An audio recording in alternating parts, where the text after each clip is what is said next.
À nouveau des incidents la nuit dernière dans les banlieues de l'Est lyonnais, 2 blessés à Vaux-en-Velin, à Vénissieux et Villeurbanne, un gendarme et un CRS. Alors aussitôt nous avons dépêché sur place l'une de nos équipes pour essayer de comprendre avec Laurent Massardier d'où venait cette agitation quasi permanente. Ces vitres brisées, c'était il y a quelques jours à Vénissieux. Et ces voitures calcinées, c'était ce matin au même endroit, à la ZUP des Minguettes, le résultat d'une nuit mouvementée.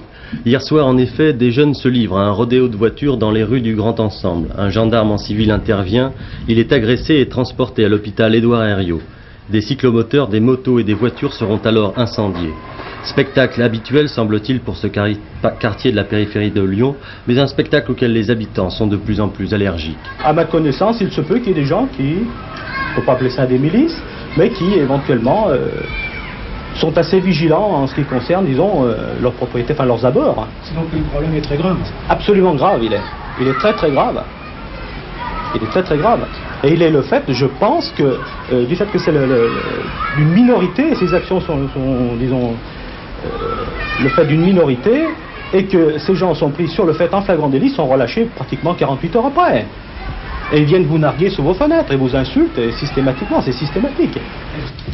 Vénissieux n'est pas seul dans son cas. Hier soir, à Vaux-en-Velin, à Bron et à Villeurbanne, des incidents presque identiques se sont produits. Au départ, des rodéos de voitures bruyants qui dégénèrent en affrontements à coups de pierre et de boulons avec la police.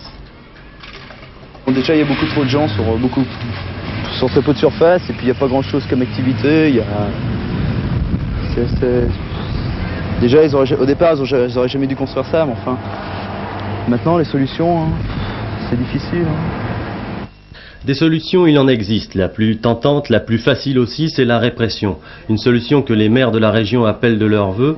Pour eux, en effet, il s'agit d'un phénomène de délinquance classique et de rien d'autre. Nous demandons à ce que les actes de banditisme soient effectivement réprimés. En même temps que nous demandons un développement des moyens de prévention, en même temps que les moyens pour la commune de développer sa politique sociale et culturelle, ainsi qu'elle l'a toujours fait, mais il y a évidemment besoin de faire davantage.